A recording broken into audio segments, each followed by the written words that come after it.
laamiɗo hokki alhaji wato Sa'idu Mai Kano wato laamu mauɗum ɗum nder ngajiya Filato.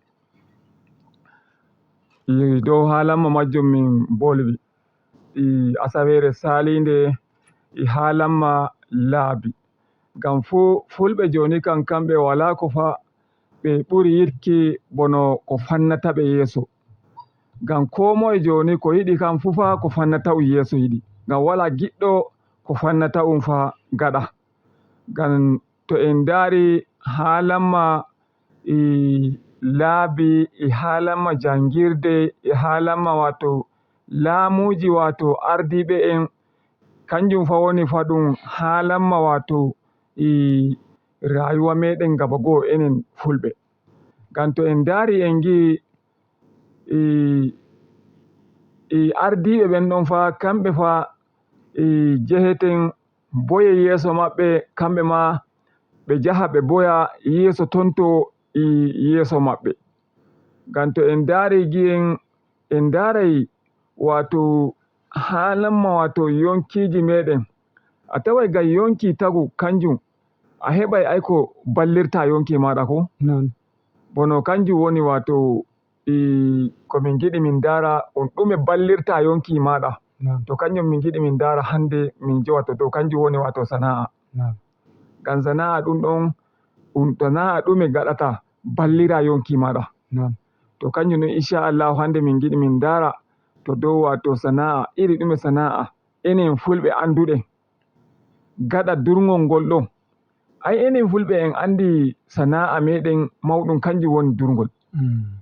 Durngol ngol ɗon to en johugol bono non no laabi sukkirta biyen laabi hande bigere re'i to amman fuda non hande zamanu meɗen non no ɗum wardi ɗum wardani en durngol ngol ɗon to en tokkirɗum non ɗum non no zamanu ɗum wardir tokkiren ɗum duriren non ɗum.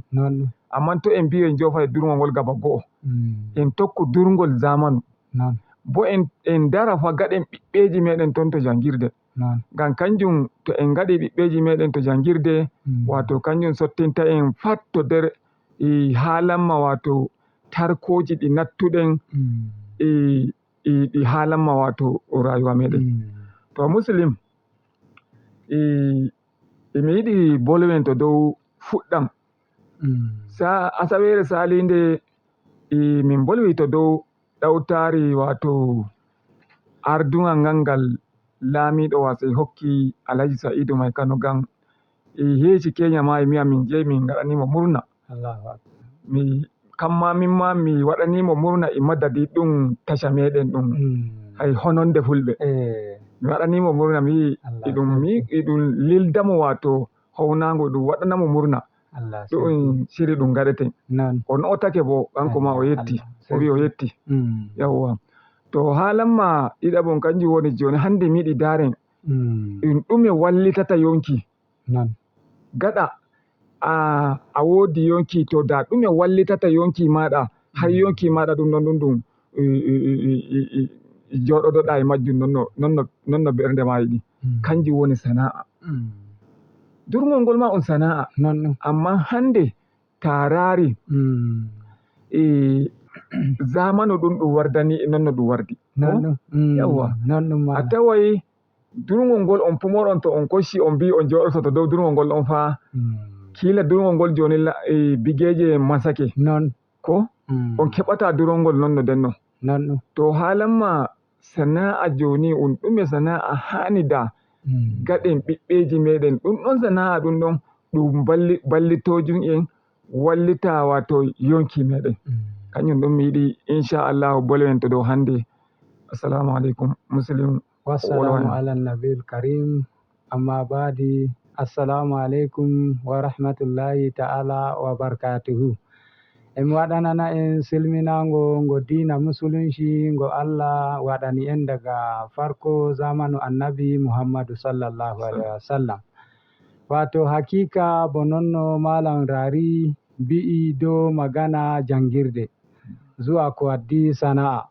Wato neɗɗo fu ko gaɗata fu sai mama a sahi kamin gaɗa sana'a ɗum. to hina a jangu a yitata no gaɗirta sana'a gin joni aksar ko koye warti sey ma e ilmu bo kangu woni sey ma en ummake en daari ton to en ummaki shahuɗen en famtata sana'a wato alhamdulillahi bo non no getoriɗa sana'a bo ko waɗe wonta ɗon no gaskiya sana'a alhamdulillahi kanjum woni kusan ginshikin rayuwa konko ɗum yadata e joni gin neɗɗo ta wala sana'a gaskiya a hasari mawɗum sabi e maka mi nodda en bandiraɓe daga to wuro zuwa saura bandiraɓe fulɓe gaba ɗaya gi Allah kowa raɓɓita sana'a waɗata gin ton to ɗum darake iya sana'a durngol ngol ɗon gaskiya bigeje kusan ɗe gartiɗe kiɓɓiɗe joni ta wodi na'i maɗa har ɗi jari nagge 10 durgonge warti damuwa sabi e aksar enen ton to tokkaynoɗen e maji ɗum wartini en goɗɗum damuwa sey ma ɗum joɗake ɗum burtini yella ɗi keɓa ma ɗi ento a lawol ngol mangol ngol ɗum mbiyata ngol Maiduguri to sabi e maka gi Allah bandiraɓe dow sana'a kowa ton to fijira e sana'aji e ni da dama kasuwanci e ni daga irin ko nanditini kilin sabulu ziya goɓɓe yeriyen e zagi wallahi yeriyen e godi kokari har ga Allah enen matasan e mi nodda en gi Allah kowa waɗa kishi hoore mum ummo daro dow sana'a ɗum no kanjum woni ko ballitittama gi'a a yaba ɗum yande Allah wari bindugo kanjum woni etan risku ma sai gi'a a fuɗɗiri sabulu to Allah hoddiri ci gaba wonta ɗon nu sai ɗum wartanma alkhairi har zuwa dañoɓe ma hande yande keɓɗa fu aɗa sana'a a ƴamata baba ma naira 10 innama a ƴamata ɗum har ballitaɓe to barka ɓe gaɗantama ɗum ɗon inchallahu en gi'ay ci gaba majum sabi e maka emi nodda en enen bandiraɓe fulɓe matasa en musamman matasa en ma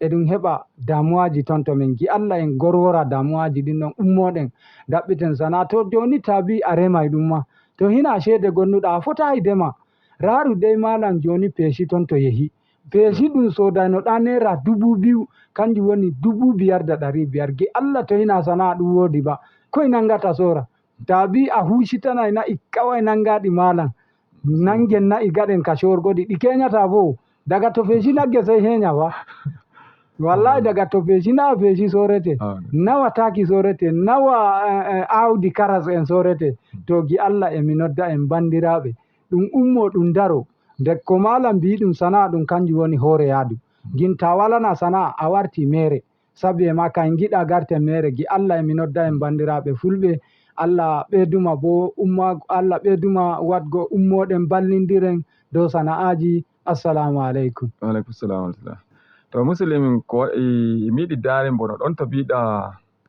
halamma taki ɗum ɗon joni misali kama sana'a joni misali na ɗi sharel demal waroyi to joni sharel demal ngal fa ta wala takiri ndin ɗon fa wala fa demal to maɗa nonno yawwa non to mi yiɗi mi holla en enen a hetti ndin ɗon takiri ndi gi'ata to en dogara e takiri ndini ko goba kaka gonnati waddanta en a hetti ɗi wodi goba enen ma ka anduɗen ka denno kanka wiyata wato ka gargajiya ko tabbas to en fijir kan ɗon goba kan ɗon ka giyata kan goba kan ɗon hande ko jibjire keɗɗa jaɗa samminanɗa gesa maɗa ta hoccoyi ka goba nasara fa a yowi to dow hay tawa ɗum ummake amma ngam goba nasara kanka tan koccuɗa gaɗanɗa leydi ndin ɗon ngam nden ma a yi bono noon no mbiɗa ɗi peesiji a yi peesiji ɗi joni no ɗi bara bigeje no ɗi bara bigeje hakika joji a yi ta hocci to na fa e goba fa demal ngal ɗon ngal waɗata ko ɗum weli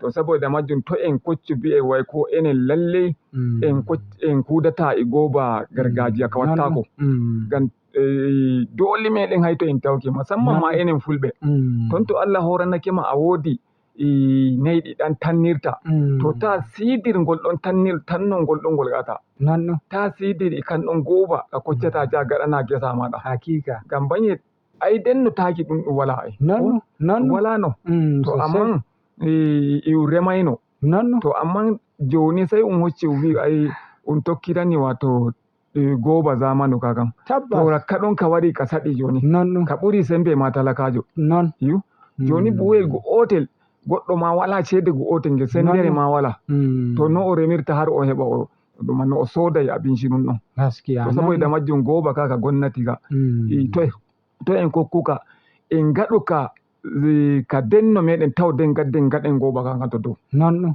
mi hokka en shawari ɗum ɗon tora mi sey konko ɓe dami bolbugo ɗo gaskiya amin. kibiɗa kimmalan goba ɗum ɗo kanjum woni hoore yaadu gaskiya kowa gi Allah hakkilana dabbaji ɗum daro dow durngol sey ɗum hakkilanani kusan e miya e ki ballita gokkoye bigewe koye tarari koye bat koye keddaɓe hirna yimɓe hirna men fa gaskiya ɓe toro sosai taw ayi enen bo en godinayi kowa ɓeyda kula dow majum. Assalamu aleykum. to usile ha mi almajara diyan nani noddoɓe kam ma nattoɓe shiri ɗum ɗon goɗɗo assalamu aleykum.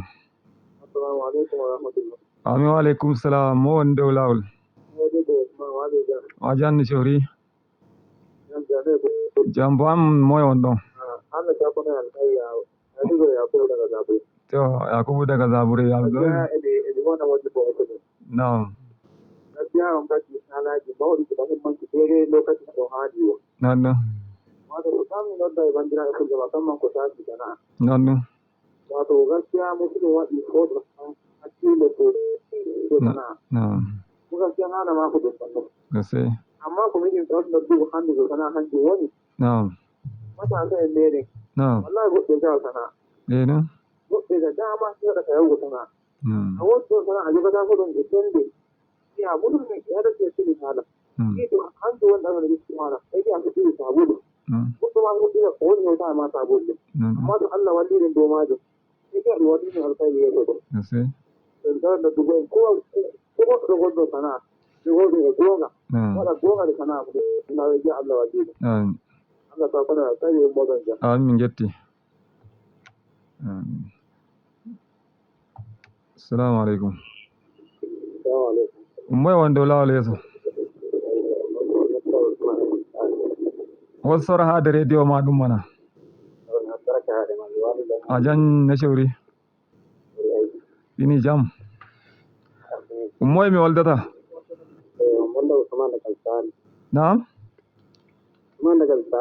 usman daga mustali to noye gonɗo ɗon ɗum ɓureten jambo amin amin yetti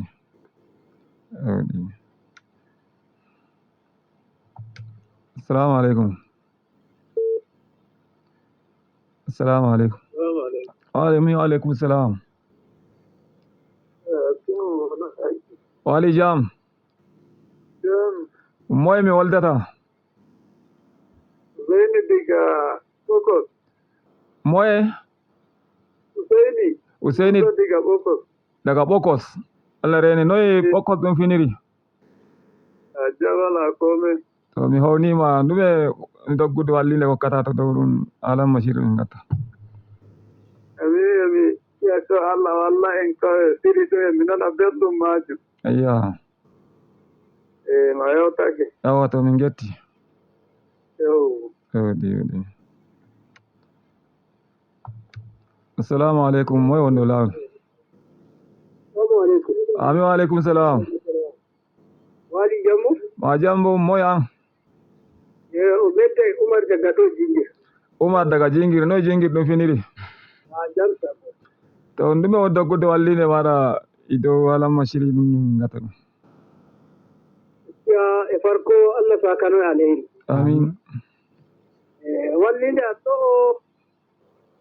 gaskiya to usijira sana'a no jungol ngolngol innuɗo ko da yake bijeje fati de mawɓe meɗen ɓe darta ko ɓe burtuna irɗi ɗum mettata on nana non ai ya kamata da mawɓe meɗen kamɓe darto burtunana en irɗi non dartoɗen dure illa kowa ma illa iriri ma tan dura non ɗum amma ayi ɗo yeeso to en fiji fa ɗumgol ngol wawangol sottoto en fa kiyangol sottoto kanto en fiji enen garen ndemal wala ɗumgol ngol mangol wala fijoyi batti ɗo ma ra jangirde nden ma en fijirinde ra jangirde nden ɗon ma fijirinde wayi natti tati on ɗon wala goo oto 000 on ɗon Allah hoyna ayi bo kadi ya kamata emi toro mawɓe meɗen ga Allah ɗo tori yo Allah walli take ɓe darake wurtuni lawol ayayi ɗum danetama ayi to Allah jaɓi yoɗa mino ɗo wabbi jeje ɗe fa sai a hankali kayrugol kama wol dowru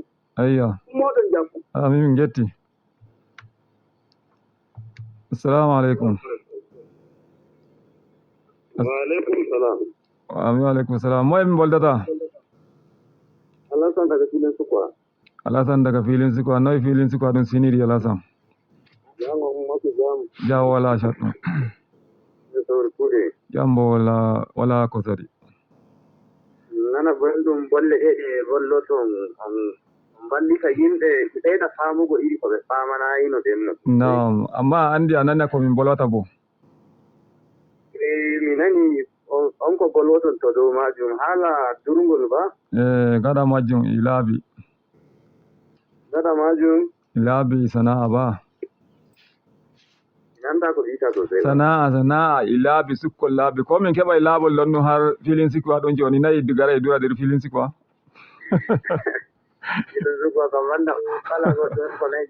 To haalanma laabi min gatta joni a wurtato saare. Wallahi to wallahi amma sai hala durngol goɗɗum ni gaskiya ngol ni Allah ni kawai hoynanayi fulɓe ɓeyda darago. Amin in getti sosai. Yarda ɗum yooti iri wakkatire nde ɗum heɓi to gaɗa. Non ɗum fa. Yaar hulɓe jogateno iri wakkatire nde heɓi to gaɗa.